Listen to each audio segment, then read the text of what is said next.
Merci pour cette invitation, c'est beaucoup d'honneur. Merci à l'Université de Sfax et au laboratoire Cumus, à Sifatri. Merci à Nechez, à mes amis très chers de Nechez. Merci spécial à Fatma Ben Slimane par avance pour sa lecture et merci aux collègues, aux amis qui ont pris la peine de venir aujourd'hui et merci aux étudiants. Je suis très honorée et très heureuse, mais en même temps, c'est une tâche difficile qui m'a été demandée pour cette conférence, les sciences sociales après Raza. Ce n'est pas le genre de prise de parole qu'on peut faire à la légère. En effet, dans l'esprit, je pense, de la rencontre d'Inseniyet sur les sciences sociales qui avait eu lieu à Tunis en 2002, il m'a été demandé spécifiquement de réfléchir sur ce que peuvent les sciences sociales aujourd'hui et surtout sur ce qu'elles peuvent après Raza. Mais après Raza, nous avons tous eu un sentiment d'impuissance absolue et l'impression que les mots, les paroles, surtout savantes, ne signifiaient plus rien. Comment prétendre que les sciences sociales peuvent faire quelque chose quand on est au-delà des mots, au-delà des postures intellectuelles? Seuls les actes concrets avaient de l'importance dans ce moment et notre parole d'intellectuel n'était plus qu'une voix de douleur au milieu du concert des voix arabes et non arabes qui se sont élevées, le plus souvent sans être entendues, en pure perte. De plus, il n'y avait pas de communauté unie des sciences sociales face à ce moment révélateur. Même en Tunisie, déjà, il y avait pu y avoir des dissensions, des tensions autour de l'enjeu de la normalisation. Tous les intellectuels, tous les chercheurs tunisiens n'étaient pas d'accord sur le sujet. Mais dans des pays comme la France ou encore comme l'Allemagne, le 7 octobre a fait surgir des fractures incroyables au sein de la communauté scientifique dans un moment où on ne s'y attendait pas. Et j'ai ressenti une honte que je ne peux même pas décrire quand je voyais des collègues chercheurs brandir l'arsenal conceptuel des sciences sociales, invoquer leurs compétences scientifiques pour débattre du bien fondé de la notion de génocide. Est-ce qu'on peut employer ce terme ou pas? Quand des gens sont en train de mourir, ce n'est pas le moment de discuter. L'essentiel, c'est quand même d'arrêter le massacre le plus vite possible et pas de commencer à débattre du terme juste pour qualifier ce massacre. Ça, c'est obscène. Même si la qualification a du sens et elle a des effets en droit.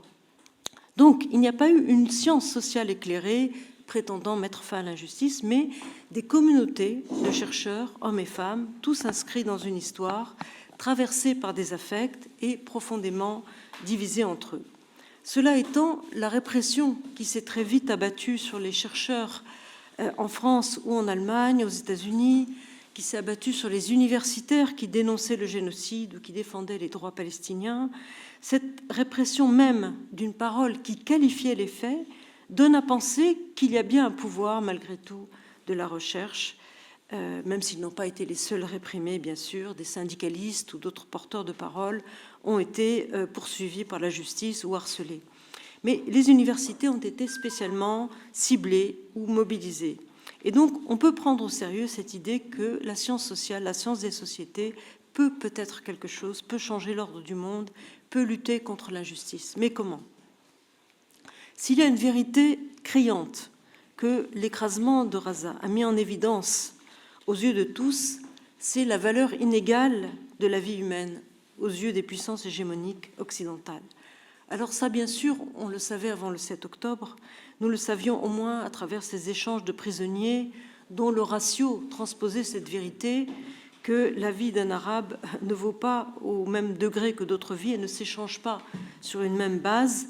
Un Israélien vaut 10 Palestiniens, mais la fureur éradicatrice qui a suivi le 7 octobre et qui n'est que la continuation d'une politique délibérée d'effacement, d'éradication, cette fureur a révélé plus clairement encore cette vérité: la vie des Arabes ne compte pas, ou compte moins que d'autres. La valeur des vies s'étalonne. Et le droit international n'est plus audible face à ce décrochement. Regardez par exemple ce qui s'est passé lors du rapatriement du corps du dernier otage israélien. Ils ont exhumé presque 300 corps dans un cimetière et ils ont laissé tous les autres corps en friche dans la boue. pour rapatrier un seul corps. Donc même dans la mort, les vies ne se valent pas. Alors Judith Butler a appelé ça la pleurabilité des vies. Toutes les vies sont pleurables, mais la question c'est qui pleure qui. Le droit international, en tout cas, ne faisait déjà pas beaucoup de sens pour les Palestiniens, mais là, il est pratiquement mort. Je n'ai pas encore eu le temps de lire le livre de Jérôme Heurtaud sur cette question de la mort du droit.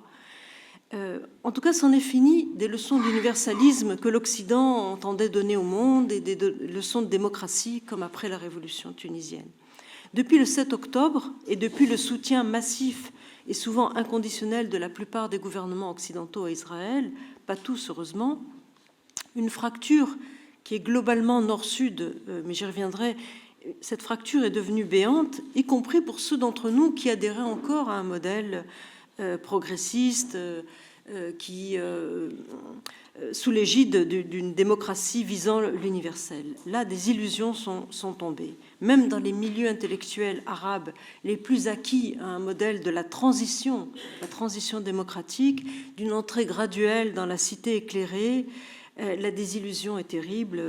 Il y a des hommes, des femmes qui ont aujourd'hui le sentiment d'avoir été trahis dans leur foi universaliste. Une page s'est tournée, comme si l'universalisme ne concernait pas les Arabes. Le plus grave, c'est qu'on voit ressurgir un habillage civilisationnel de ce déni de justice, de cette hiérarchie assumée de la vie humaine et de la dignité. Pensez à ces familles israéliennes aisées qui gèrent le deuil du 7 octobre avec des psychologues, avec des médecins, proprement. Elles sont mises en image, elles sont mises en regard de ces Palestiniens vivant dans la boue, les uns sur les autres, sales, hirsutes, comme des animaux, privés d'eau, de nourriture, mais par là même ramenés à la condition imaginaire de bédouins sous la tente, sous un habitat primitif, privés de citadinité, comme ils sont dépouillés du reste de ce qui fait civilisation, les livres, la culture, puisque les universités, les bibliothèques ont été spécialement bombardées, comme les hôpitaux. Donc, par-delà des situations objectives, puisque ces réfugiés sont privés d'eau, de savon, de tissus, de couches pour les enfants, ou que sais-je, la résurgence brutale d'un couple civilisé barbare est venue à l'appui du discours israélien et pro-israélien. Ces images sont venues conforter l'évidence qu'Israël, c'était l'Europe, et que les Arabes renvoyaient un Orient barbare. Les Arabes sont tout à la fois assignés à la cruauté du despotisme oriental, avec la barbarie du Hamas, barbare parce que cruel et imprévisible, et barbare parce que non civilisé. Et cette mise en récit, elle opère de manière consciente et inconsciente, et elle en appelle à l'histoire, ce qui m'amène peu à peu à mon propos. Et je voudrais évoquer ici brièvement un moment historiographique, celui des années 1980-90, parce que ça a été le moment d'élaboration d'une problématique, d'une historiographie de la mémoire collective. Ça a été principalement développé en raison de la question de la mémoire de la Shoah, de l'extermination des Juifs, de la mémoire d'Auschwitz. C'est-à-dire qu'on arrivait à un moment où il y avait une crainte qu'on oublie cette histoire. Et en même temps, quelqu'un comme Jean-François Lyotard évoquait une histoire ineffable, c'est-à-dire c'est une histoire qui ne pouvait être comparée à aucune autre, qui était tellement terrible qu'on ne pouvait faire aucune comparaison. Et notamment, il y a eu un refus explicite dans ce moment de comparer l'extermination des Juifs en Europe et la question coloniale. C'est-à-dire que d'un côté, il y avait une injonction à la mémoire, se souvenir, ne pas oublier, et de l'autre côté, il y avait une injonction adressée notamment aux Algériens pour un devoir, au contraire, d'oublier et de revenir à la normale, et de ne pas exploiter le capital, finalement, de la colonisation. Donc, une sorte de distorsion, là, terrible. Et au-delà des Palestiniens, nous le savons tous, l'ensemble des Arabes ou des dirigeants arabes sont renvoyés à une forme de barbarie. Au-delà de la question palestinienne, ils seraient incapables de se prendre en charge, incapables d'agir autrement que par la violence ou l'affect. Et là, on voit plus largement le retour, en fait, d'un suprémacisme occidental, pour ne pas dire un racialisme. En effet, le conflit tend à s'inscrire dans les termes de la civilisation, avec majuscule, au singulier, au sein de cette narration, plus encore que comme un conflit de civilisation au pluriel, sur le mode de Huntington. Vous vous souvenez du livre de Samuel Huntington, Le choc des civilisations, paru en 1996. Au moins, ce livre supposait des civilisations dans un même plan, toutes différentes et antagonistes, mais dans un même plan. Des civilisations qui s'affrontaient notamment sur une base religieuse, c'était ça sa thèse, et l'islam était spécialement pointé, mais avec une forme d'isonomie, c'est-à-dire que les civilisations composaient un échiquier du monde et elles s'affrontaient sur une base religieuse, mais dans une certaine égalité. De manière intéressante, ce livre, on a dit à l'époque qu'il avait prédit le 11 septembre, mais au fond, la question de l'islam, elle s'avérait assez secondaire pour Huntington. Lors de la parution du livre, qui au passage reprenait des analyses de Bernard Lewis, spécialiste de la Turquie et de l'islam, tous les courants de droite conservateurs des sociétés occidentales ont salué un ouvrage magistral contre l'islam, contre l'agressivité des sociétés islamiques, etc. Mais dans la vérité, c'est que ce qui intéressait Huntington, c'était d'abord les États-Unis, un peu comme Trump aujourd'hui. C'était l'identité des États-Unis, la pureté des États-Unis.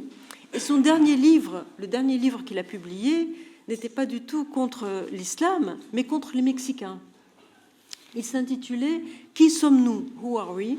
Et le sous-titre, c'était « Le défi à l'identité nationale américaine ». Ça, c'est paru en 2004. Et donc, ça éclaire une vision du monde. C'est un livre contre l'immigration hispanique et contre le danger de l'immigration hispanique. Et donc, ça éclaire une vision du monde où, en gros, il y a une obsession d'une élite occidentale et généralement blanche, conservatrice, par rapport à des sociétés non blanches et menaçantes, où l'islam, les musulmans, les arabes jouent un rôle majeur, mais pas seulement. Entre parenthèses aussi, un des inspirateurs de Huntington a été Fernand Braudel, pour un livre intitulé « Grammaire des civilisations », un livre paru en 1963, donc après la décolonisation.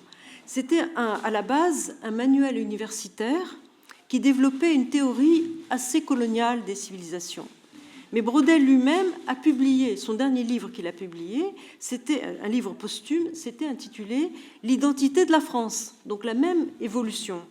Et donc l'historien des civilisations, de la Méditerranée, etc., le grand Braudel, a fini par privilégier lui aussi un questionnement sur la singularité nationale de la France, et d'une France d'ailleurs qu'il prenait sans colonie dans l'élision de son aventure coloniale.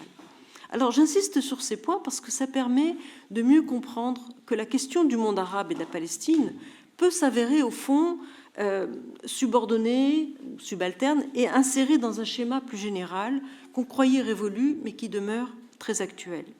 On le constate bien maintenant avec Trump et le trumpisme. Certes, Gaza est sacrifié dans cette logique. Les vies gazaouis comptent pour rien, ou presque, comme les Libanais à la frontière qu'on arrose de glyphosate récemment. Mais on voit bien que le Groenland aussi, dans cette perspective, c'est un morceau de glace, selon Trump. C'est-à-dire qu'il n'y a pas de peuple groenlandais pour le colonisateur, pas plus qu'il n'y avait de peuple palestinien. On voit bien que la cible première du pouvoir suprémaciste états-unien, ce sont les hispaniques, les vénézuéliens, les haïtiens qui mangeraient des chiens, pas spécialement les musulmans. Alors je ne sais pas si c'est une bonne nouvelle, mais c'est quelque chose à prendre en considération. De manière stupéfiante, on est donc dans un moment global de résurrection de l'impérialisme du XIXe siècle, avec l'argument central de la civilisation combattant la barbarie, ou plutôt de la civilisation combattant des sous-peuples barbares. Cette dimension raciale, cette reconstruction de la race, quoi qu'on en pense, me semble incontournable. Et tout logiquement, ça s'accompagne d'un retour de colonisation comme au XIXe siècle, avec des frontières qu'on entreprend de redessiner, qu'on bouscule au Liban, en Syrie, avec une politique de la canonnière en guise de diplomatie, comme en Iran, exactement comme au moment de l'expansion impérialiste du XIXe siècle et du début du XXe siècle.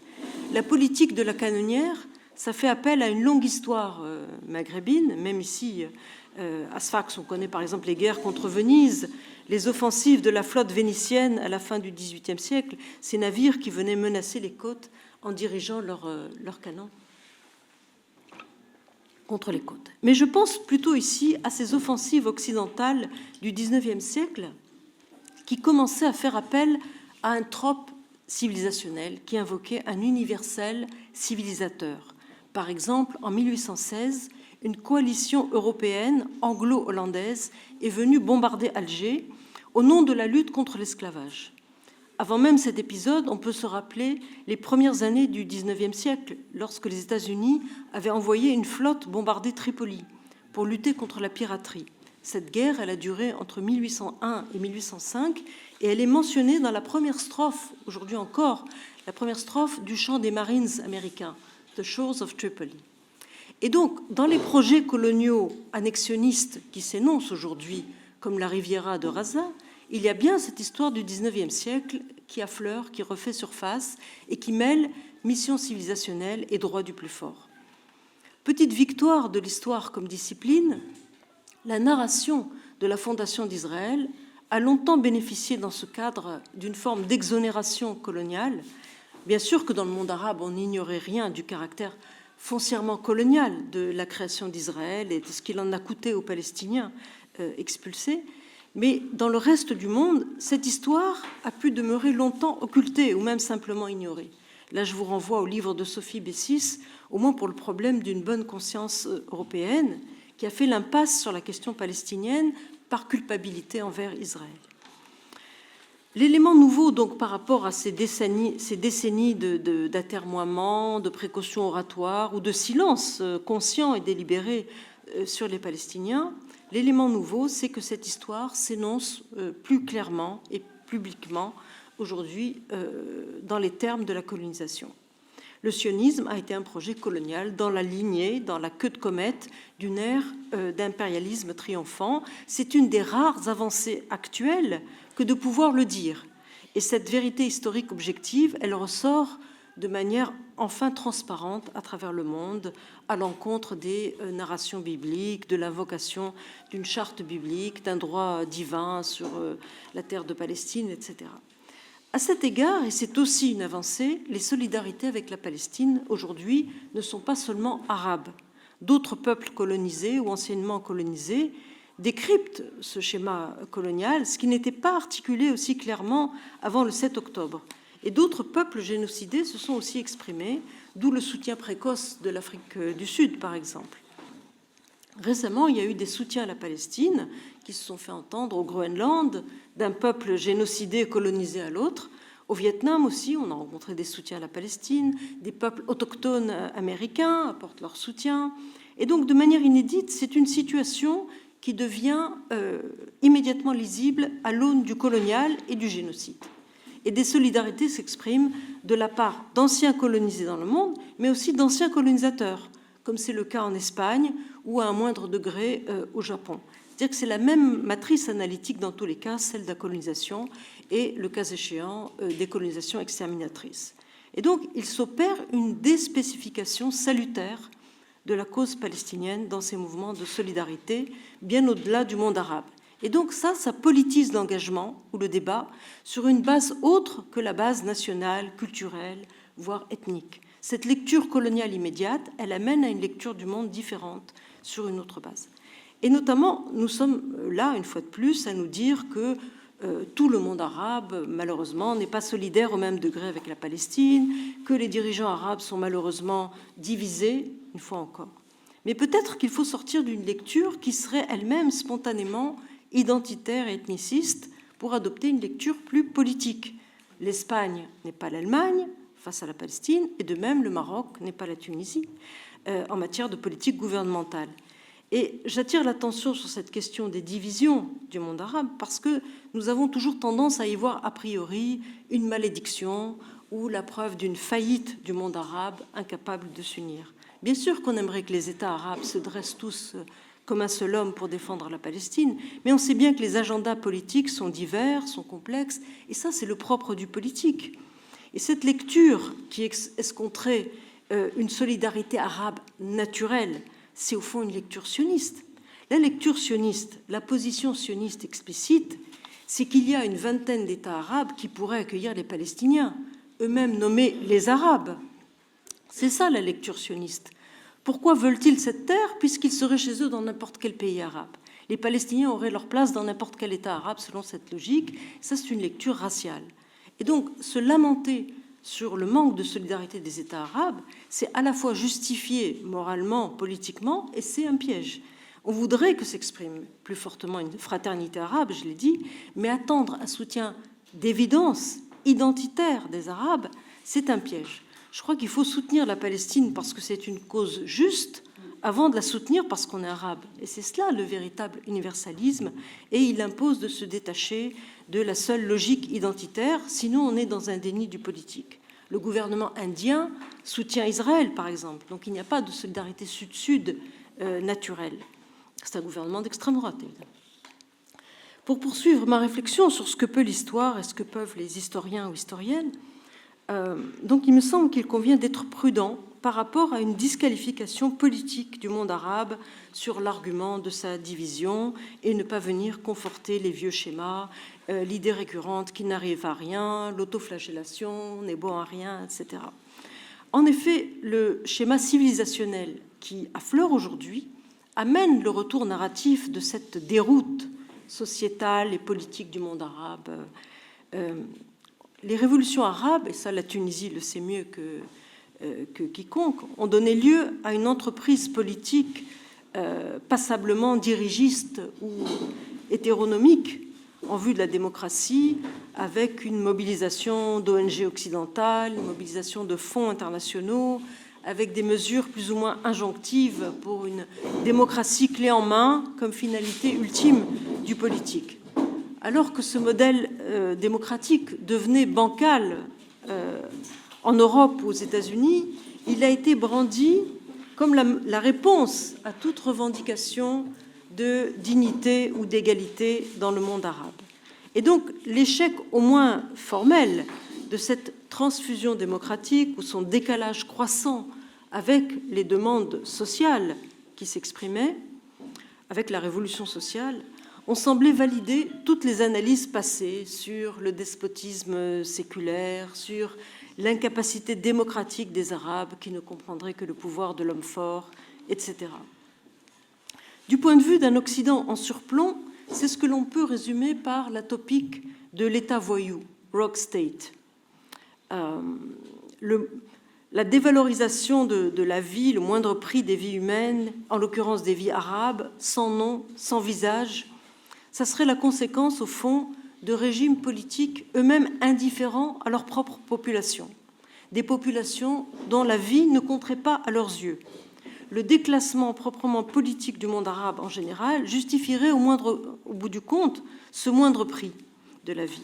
L'argument, c'est en gros, pourquoi Israël ou d'autres acteurs internationaux accorderaient-ils du prix aux vies palestiniennes puisque les gouvernants arabes eux-mêmes n'ont que faire de ces vies, n'ont que faire de ces corps, ou de ces corps de leurs propres administrés, de leurs citoyens, qu'ils maltraitent par le manque de soins, par le manque d'éducation, de politique de la santé, qu'ils maltraitent par la corruption, par l'incompétence, par le dédain.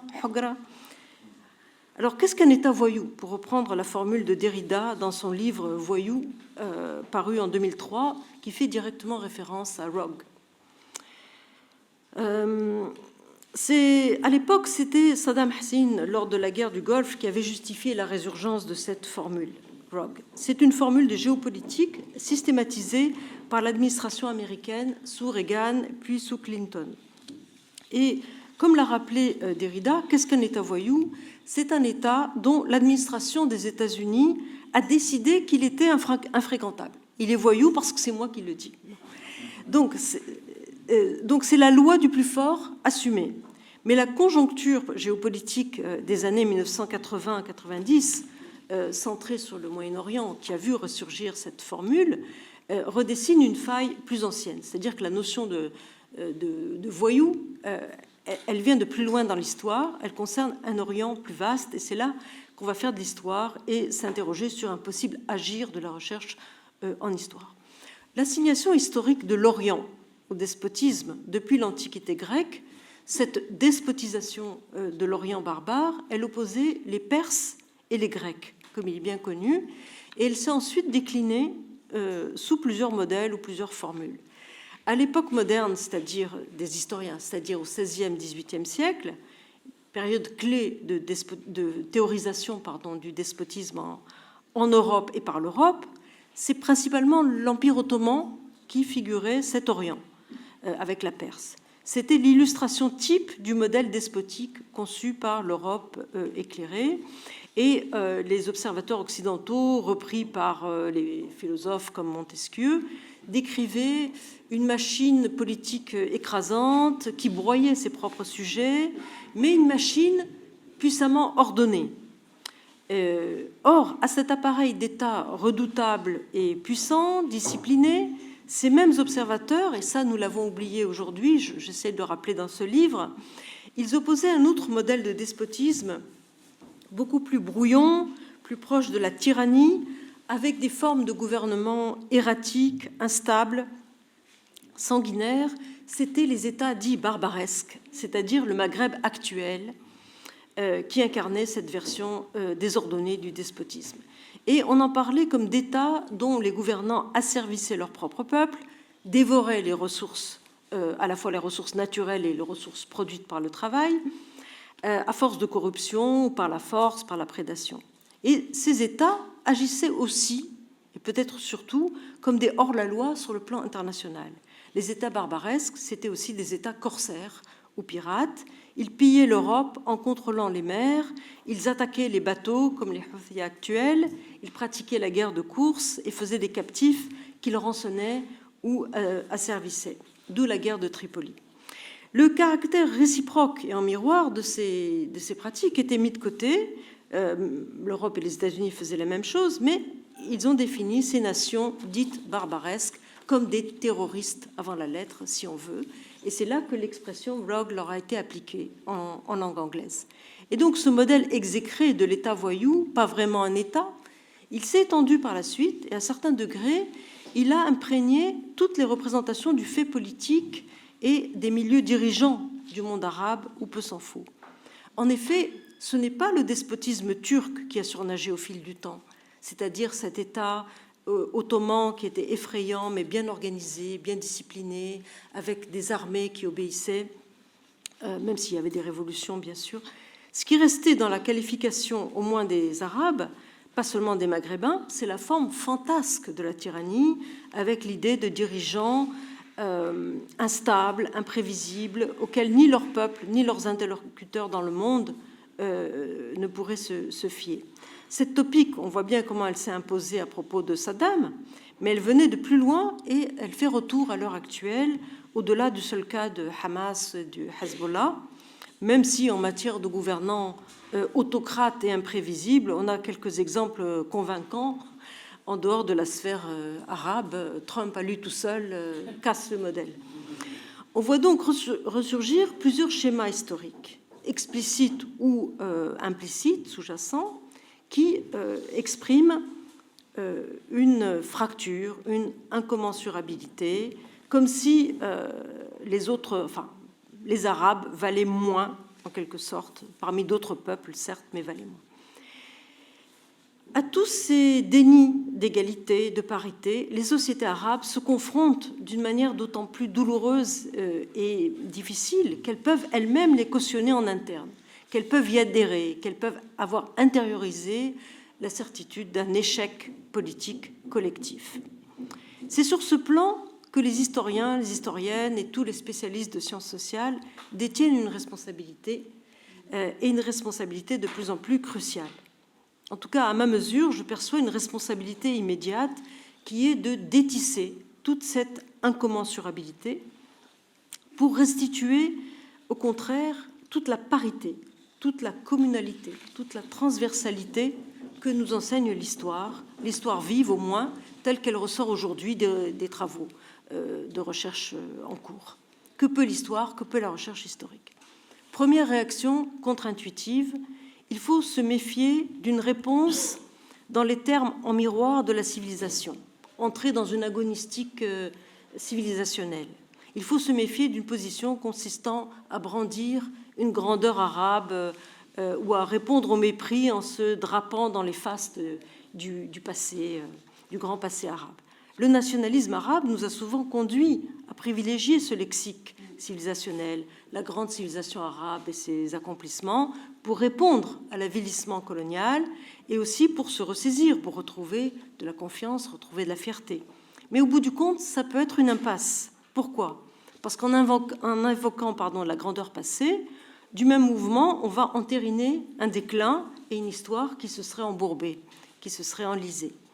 La défense d'une singularité culturelle arabe pouvait se comprendre au moment de la Nahda, dans son contexte, au nom de l'anticolonialisme et du nationalisme, dans les périodes d'affirmation nationale et de colonisation. C'était normal d'invoquer une spécificité ou l'affirmation d'une singularité. C'était d'ailleurs le propre de tous les nationalismes que de développer un rapport vertical à soi-même, dans un sursaut culturel notamment, et de développer aussi une position autocritique, d'essayer de voir les failles historiques qui avaient conduit notamment à la malédiction coloniale. Mais donc tout nationalisme, par principe, amène à cette vision fractale, en quelque sorte, du monde, à cet internalisme, à ce retour sur soi. Et tous les schémas de pensée hérités de la grande période des nationalismes et des luttes anticoloniales ramènent à une autocritique, à l'idée d'une régénération interne comme préalable à tout. Mais cette monadologie nationale, l'idée de société en soi, engluée dans un retour sur soi, elle a souvent mené à une forme de, je dirais presque d'autisme. Et c'est une mobilisation qui a souvent écrasé aussi toutes les voix minoritaires dans le corps national et aussi toutes les cultures minoritaires ou les confessions religieuses minoritaires. Bon, cette injonction à la réforme, elle demeure un maître mot du nationalisme arabe, et c'est malheureusement congruent avec une injonction externe à se réformer, à évoluer pour rester dans le trope colonial finalement. Autrement dit, les Arabes sont toujours renvoyés et se sont toujours renvoyés eux-mêmes à une forme d'horizon réformiste comme préalable à une pleine intégration au monde, disons, civil, pour ne pas dire civilisé. Et si Mohamed Zawi m'a parlé hier du livre de Mouldi Gessoumi, c'est ça, qui, semble-t-il, est dans cette perspective réformiste, d'appel à un réformisme. Bon, moi, je durcis le trait, mais la question que j'aimerais soulever, c'est celle d'un dépassement, au contraire, de cette perspective réformiste progressiste, parce qu'elle conduit à un enfermement et parce qu'elle paraît justifier toutes les critiques internes et externes sans possibilité de les surmonter.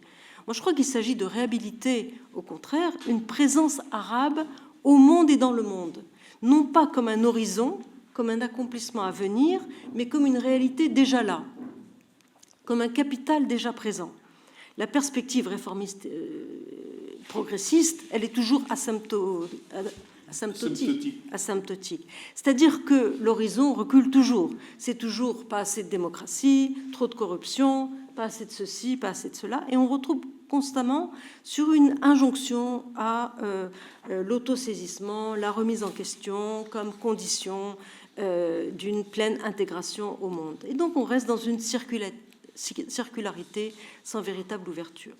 Bon, non pas que l'autocritique soit inutile, c'est toujours utile, mais ce que j'y vois, c'est l'effet d'enfermement, outre le nombrilisme qui est manifeste en littérature, par exemple.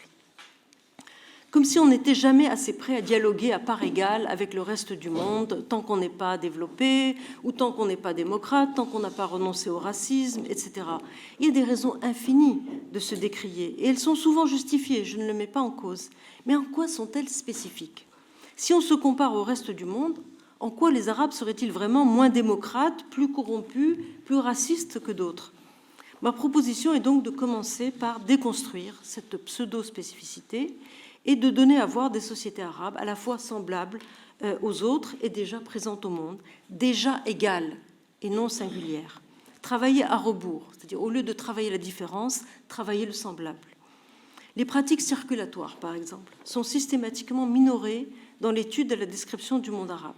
On fait toujours comme s'il s'agissait de sociétés qui ne bougent pas, très statiques, très ignorantes du monde, en dépit de leur diaspora, qui pour certaines sont très anciennes, dans les Amériques ou en Afrique subsaharienne, par exemple. Donc les sociétés arabes se pensent très peu dans le monde et dans cette capillarité mondiale. Elles ont privilégié un schéma très nationaliste.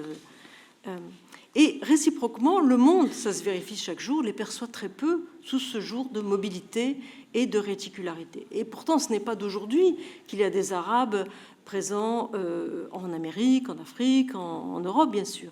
Mais cette capacité migratoire, elle a été constamment masquée ou obérée par la problématique d'une modernisation face à un Occident hégémonique et impérial.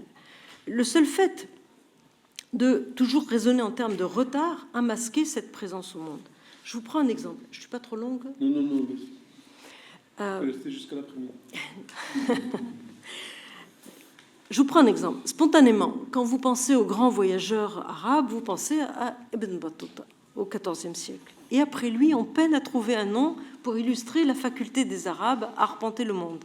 On pense toujours que les grandes découvertes sont une affaire occidentale, la découverte de l'Amérique, etc. Mais tous ces schémas sont actuellement remis en question par les historiens.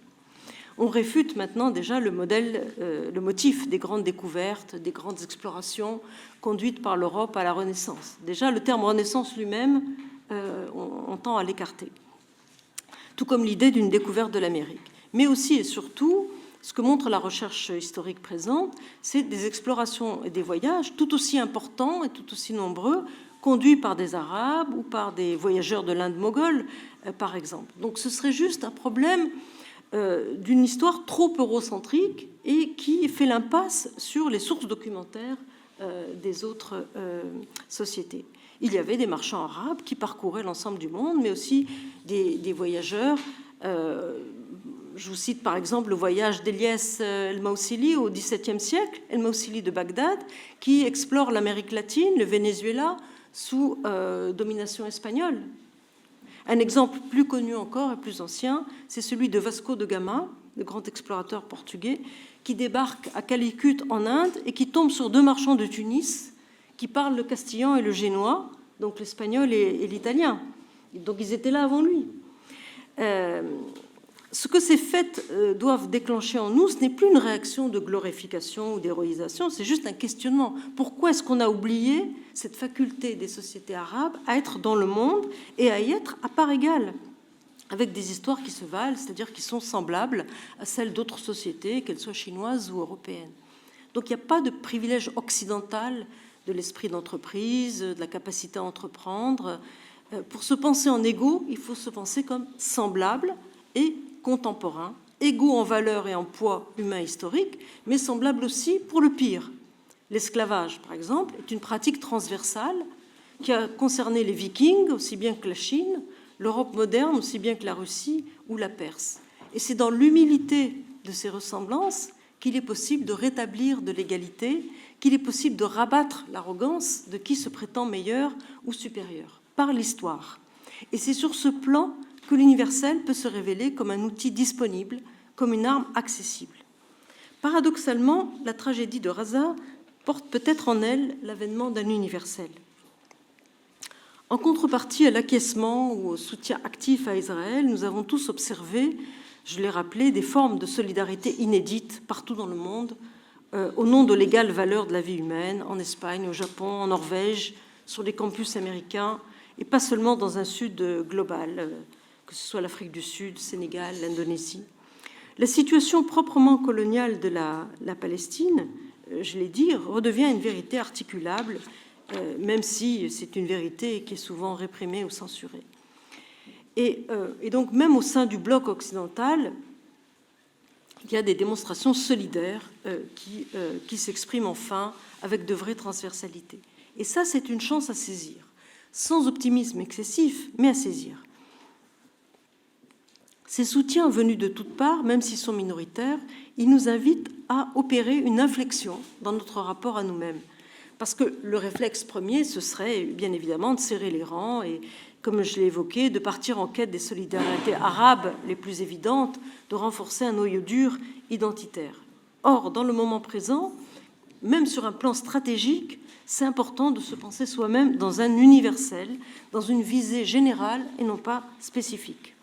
D'ailleurs, on peut aussi se souvenir, c'est le moment de se souvenir des solidarités transnationales qui ont eu cours au moment de la guerre d'Algérie, par exemple, une mobilisation internationaliste que nous tendons à oublier. L'indépendance algérienne, pour prendre cet exemple, n'a pas été soutenue par les seuls États arabes et musulmans. Outre les soutiens en France, il y a eu des mobilisations en Allemagne, par exemple, que ce soit en RFA ou en RDA. Le Congrès noir aux États-Unis a soutenu l'Algérie. Donc, ces soutiens à eux seuls ne cassaient pas l'hégémonisme occidental, mais ils montraient qu'un plan de l'égalité et de l'égale dignité était possible, était accessible, sur la base d'un internationalisme qui est à chérir. L'égale dignité des vies humaines est certes une question éthique et une question de droit avant tout, mais puisque l'éthique est absente et puisque l'invocation du droit est en panne, ne marche pas, un commun possiblement opératoire, j'y insiste, est celui de l'histoire. L'histoire démontre notre identité au sens où nous sommes identiques, au sens où nous sommes semblables, et par là, elle démontre notre égale dignité. Ma proposition est au fond de restituer au monde non seulement ce que la Palestine lui apporte, ce qui a été le titre d'une exposition à l'Institut du monde arabe, mais ce que le monde arabe porte en lui du monde. C'est de cette manière et par ce retournement qu'on peut espérer faire bouger les lignes, au moins en nous et pour nous. Tout d'abord, et ça je vais aller assez vite sur ce point, il faut se débarrasser, Hichem l'a évoqué, du cliché d'un monde arabe arriéré, resté à la traîne, qui ne se serait éveillé finalement à la modernité que sous les coups de boutoir de la colonisation, mettons depuis l'expédition d'Égypte. Il n'y a pas eu ce repli séculaire, cette fermeture à l'autre, nous le savons à présent, et la recherche historique met de plus en plus l'accent sur des mondes sociaux, au contraire, très mobiles et en mouvement. J'ai évoqué tout à l'heure les 2 marchands de Tunis à Calicut en Inde. Et pour un Ibn Battuta qui est devenu un héros exceptionnel de l'exploration, combien de marchands anonymes de son époque allaient jusqu'à l'océan Indien ou plus loin? Pardon pour cet exemple un peu décalé avec la gravité du propos, mais au cours de ses voyages, Ibn Battuta a évoqué incidemment la vaisselle chinoise, dont il dit qu'elle était banalement répandue au Maroc à son époque. Ça fait 2 lignes, mais 2 lignes qui changent tout. Ce n'étaient pas des commerçants chinois qui apportaient cette vaisselle au Maroc, c'était des marchands marocains qui, pour nous, sont anonymes. Et ça, c'est un exemple ténu, mais tellement parlant. C'est-à-dire qu'il ne s'agit même pas ici de cette première mondialisation qu'on invoque avec le début de l'époque moderne, la Renaissance. C'est une mondialisation qui était déjà là au XIVe siècle. Et ce rapport capillaire au monde, il doit être réévalué pour différentes époques, dans toutes ses conséquences, y compris dans ces épisodes de brutalité, de conquête. Et cette vision, disons, réticulaire, elle amène à se considérer soi-même, par ailleurs, sous un jour qui est d'emblée métis, brassé, divers. La mixité est première. Et nous ne pouvons concevoir le rapport à l'altérité autrement que comme un rapport d'intrication ou même d'osmose, y compris, je le répète, sous le signe de la violence ou de la domination. Et de ce fait, il devient plus facile d'admettre que toute société arabe est en même temps berbère ou amazigh ou noire, qu'elle est musulmane, mais aussi chrétienne ou juive ou bahaï. Qu'il y ait eu ou qu'il y ait encore dans ces entre-là beaucoup de violence, beaucoup de prédation, beaucoup de discrimination, ce n'est pas douteux, j'y insiste, mais en quoi est-ce spécifique? Le racisme anti-noir, par exemple, en quoi est-il spécifique? L'esclavage, en quoi est-il spécifique? Pourquoi est-ce qu'on en ferait un fardeau spécifique du monde arabe? Je ne veux pas dire par là, bien sûr, que ce sont des réalités excusables, mais qu'elles doivent être prises comme un problème transversal, donc dans une lecture horizontale. Et donc là, on apaise notre regard sur nous-mêmes. Au moment des révolutions arabes, on a souvent entendu de la colère contre la comparaison historique, et cette colère était justifiée. La comparaison, c'est vrai, procède souvent d'une violence asymétrique, et je l'ai souvent réfutée comme telle, j'ai même publié des articles sur ce sujet, mais on peut aussi s'en emparer et la retourner. La comparaison vient souvent, justement, d'une hégémonie occidentale, mais on peut la retourner contre quiconque prétend hiérarchiser les sociétés au nom de leurs accomplissements ou de leurs manques. Il y a des comparaisons, oui, subies, comparaisons de l'ordre de l'intimidation, qui vont ramener au manque, aux défauts de démocratie, par exemple, qui hiérarchisent les sociétés par leur formulation même. Et puis, il y a une comparaison libératrice dont nous pouvons nous saisir et qui peut lever au moins certaines hypothèques. Revenons en effet sur cette idée de blocage singulier des mondes arabes, l'idée que tant qu'on n'aura pas réglé la question des femmes ou la question du rapport à l'esclavage ou la question de la démocratie, etc., alors on sera en quelque sorte empêché dans le concert des nations. Chacun de ces arguments à charge, si on le décompose, s'avère bien peu spécifique. Même la question des femmes, argument à charge par excellence, ne résiste pas totalement à la comparaison. C'est aussi un des points que j'essaye de développer dans ce livre dont on va parler tout à l'heure, dont Fatma va parler. La polygynie n'était pas une particularité, le fait d'avoir plusieurs femmes n'était pas une particularité du monde arabe ou musulman. Beaucoup de sociétés l'ont pratiqué, une majorité de sociétés dans le monde d'ailleurs, et même l'Europe, on a connu des exceptions assez criantes que je n'ai pas le temps de développer. Dans ce livre, j'ai suggéré que les continuités sur ce plan sont beaucoup plus fortes qu'on ne pourrait le penser. A priori, surtout quand on situe l'observation au XVIe, XVIIe, XVIIIe siècle, à savoir que, même XIXe siècle, beaucoup de familles occidentales étaient en réalité polygynes, avec une pluralité de femmes pour un même homme et des enfants de plusieurs lits. Donc on peut étudier l'histoire en éclairant les différences comme on peut l'étudier en éclairant les similitudes.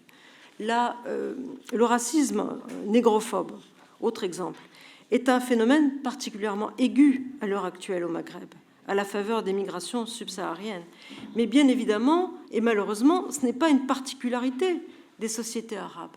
Et donc, au risque de la provocation, pourquoi demander à ces sociétés qu'elles soient meilleures que les autres, qu'elles soient plus vertueuses, plus exemptes de racisme ou même de fascisme? Déspécifier son histoire, ce n'est pas un renoncement, mais à changer l'échelle de nos questionnements, tout bascule pour révéler d'autres prises, au sens où il faut une prise pour lever un obstacle. Il faut agripper. Je parle ici d'agripper le problème autrement et non pas de nier le problème. Et donc, on est en droit de s'emparer de la comparaison, voire de retourner le sens de la comparaison pour mettre en valeur une lecture alternative de l'histoire tout entière. Donc, comparer l'Europe au monde arabe sur la base, par exemple, de sa polygynie, ou se comparer soi-même au Venezuela, par exemple. Ce qui est en jeu, c'est aussi de retrouver le sens d'un rapport endogène du monde arabe à l'universel. L'universel, en effet, n'est pas à conquérir, il n'est pas un horizon à atteindre. C'est au contraire un acquis, un héritage qui est déjà là et méconnu des cultures arabes, islamiques. Et si l'universel est le critère de la civilisation, si c'est là l'absolu d'un droit à la considération, eh bien, qu'à cela ne tienne, nous avons déjà cet universel. C'est-à-dire, pour moi, c'est une fascination personnelle, mais je pense que, au moins, la littérature sultanienne, d'Ebn Sultaniya, c'est un corpus, les miroirs des princes, c'est un corpus dont la puissance universaliste n'est plus à démontrer. Là, il y a un trésor endogène de la pensée politique qui demeure sous-évalué ou totalement méconnu. Alors, bien sûr, ce n'est pas un corpus homogène, et beaucoup d'ouvrages de conseil aux princes, c'est généralement la lecture qu'on retient, beaucoup de ces ouvrages qui sont souvent produits dans l'entourage immédiat des princes. Beaucoup ont prôné l'obéissance au sultan, le primat de l'ordre sur l'anarchie, la soumission, mais quand on les lit, il y a des vérités complètement contradictoires. Toutes les vérités qui s'y énoncent, en tout cas, invoquent une forme d'universel, intemporel et transculturel. Un sens de la justice. justice. Un sens de la justice, voilà. Et un besoin de justice et un droit à la justice. D'une extrémité à l'autre du monde islamique, il s'est développé une littérature sur le bon gouvernement, sur le gouvernement juste, à l'ombre des cours sultaniennes, mais pas seulement. Avec parfois les mêmes traditions que dans les miroirs des princes européens, d'ailleurs, avec les mêmes sources. En tout cas, il s'agissait de vérités diffuses sur le juste et l'injuste, sur le droit des faibles face aux puissants, sur le débordement du fort sur le faible. Et ces morales politiques ont aussi imprégné les contes ou des chroniques historiques dénonçant la répression. Donc de cette littérature, j'ai retenu il y a longtemps le motif emblématique du divan des rois du monde qui se retrouvent pour débattre sur un plan égal des affaires du monde, des affaires de leur sujet, donc avec une égalité des grands de ce monde, une parité des monarques et des empereurs du monde. Alors, est-ce que c'est là un rappel dérisoire face à l'injustice, face à l'impuissance des institutions internationales présentes? Cet universel, en tout cas, est déjà là. Ce n'est pas un principe qui devrait nous être inculqué ou auquel nous serions étrangers. Et c'est cette isonomie du monde qu'il faut retrouver, ce rapport d'égalité qui est aujourd'hui nié ou bafoué. Et je pense aussi au Congrès des civilisés de Tazrout, Mohamed Tazrout, ce penseur algérien, kabyle, mort oublié au Maroc en 1973, qui a été le traducteur en français d'Oswald Spengler, le déclin de l'Occident. Dans cette grosse collection de 5 volumes, ce Congrès des civilisés, il a posé un dialogue entre les civilisations sur une base paritaire. Et la rédaction de cette œuvre absolument considérable, elle est exactement concomitante de la guerre d'Algérie, de la guerre d'indépendance algérienne qu'il a soutenue. À cet égard, je m'éloigne un peu de la perspective de Souleymane Bachir Diagne, par exemple, lorsqu'il définit un universel latéral comme une projection, comme un horizon à construire. L'universel n'est pas un concept auquel nous serions étrangers, ce n'est pas une ligne de faille à surmonter par une conquête. C'est un chantier, oui, pour reprendre la terminologie de Diagne, mais ce n'est pas un horizon au loin. Cet universel, j'y insiste, il est déjà là, tout comme les bases plus ou moins explicites d'une pensée de l'égalité, et il s'agit plutôt de récupérer cet héritage, de le faire vivre, le réhabiliter, pour retrouver foi dans l'avenir, mais surtout pour faire valoir un droit universel à la justice. Et à l'exceptionnalisme occidental, qui est un hégémonisme plus ou moins travesti en universalisme, nous pouvons répondre par conséquent, point par point, nous pouvons répondre par un réfléchissement en miroir, même si je n'invite pas à une simple démonstration spéculaire, j'y insiste, il ne s'agit pas de rendre coup pour coup, il ne s'agit pas de mettre en équivalence simplement la Shoah, la Nakba, par exemple, mais c'est pas ce que j'ai à l'esprit. L'enjeu, c'est plutôt de dissoudre toute incommensurabilité en restituant la contemporanéité des sociétés, la cotemporalité des sociétés et leur interaction et leur interpénétration constante. Alors, l'autoritarisme arabe est-il l'héritier d'un despotisme séculaire, par exemple? Argument récurrent. Pour moi, on ne peut pas ignorer ces parentés criantes, au contraire, avec les pouvoirs charismatiques de tous ces chefs d'État qui, partout dans le monde, au XXe, XXIe siècle, se sont imposés comme des sauveurs. Pour moi, c'est un phénomène récent. Cet autoritarisme arabe, c'est pas du tout quelque chose qui plonge ses racines dans un despotisme séculaire. Là aussi, je me permets de référer rapidement au livre dont on va parler tout à l'heure. Quant à la régression en cours des libertés, tristement, ce n'est pas un monopole des sociétés arabes. Sans même aller chercher le cas de la Hongrie ou des États-Unis, la répression des opinions sur Gaza, la criminalisation des soutiens à la Palestine dans les pays occidentaux attestent une régression des libertés dans tous ces contextes occidentaux, à ne pas séparer d'une montée en puissance des appareils répressifs, les brutalités policières, la répression des manifestations, la surpopulation carcérale, ou encore le recours à des modes de gouvernement qui font fi des institutions parlementaires, c'est le même mouvement de régression des libertés, voire le même mouvement de fascisation. Donc il y a des homothéties qui ne sont pas fortuites et qu'on peut analyser en tout cas sur le plan d'une continuité et sur un plan du même. Je me réfère aussi sur ce plan à une grande penseure, Fatma Mernissi, qui à sa manière assez tonitruante avait renvoyé à l'Occident un miroir de lui-même en dénonçant notamment un harem occidental, un harem dans la tête, invisibilisé. Et donc il s'agit de déceler cette évidence du même, de la mettre au jour, de l'articuler et de s'en servir comme d'une arme. Le principe, c'est de débarbariser, de récuser toute barbarisation. Mais sur ce point, on peut invoquer l'ouvrage tonique de Louisa Yousfi, Restons barbares. Louisa Yousfi qui nous incite à rester barbares, c'est-à-dire à rester ce que nous sommes face à un Occident qui entend nous civiliser, nous assimiler, face à ceux qui nous enjoignent de renoncer à nous-mêmes et de devenir comme eux. Ça, c'est le fond de son argument. Je lui réponds que nous sommes déjà comme eux, mais surtout qu'ils sont déjà comme nous, pour le meilleur comme pour le pire. C'est-à-dire que ça peut s'entendre au passage comme barbariser le barbarisateur. À Edouard Saïd, il a été adressé beaucoup de critiques, comme vous le savez, la critique majeure étant celle de sa construction symétrique et inverse d'un Occident. Bien sûr, l'actualité politique de Saïd s'impose plus que jamais, malheureusement. Il est toujours absolument pertinent et d'actualité. Mais plusieurs décennies ont passé depuis la publication de l'orientalisme.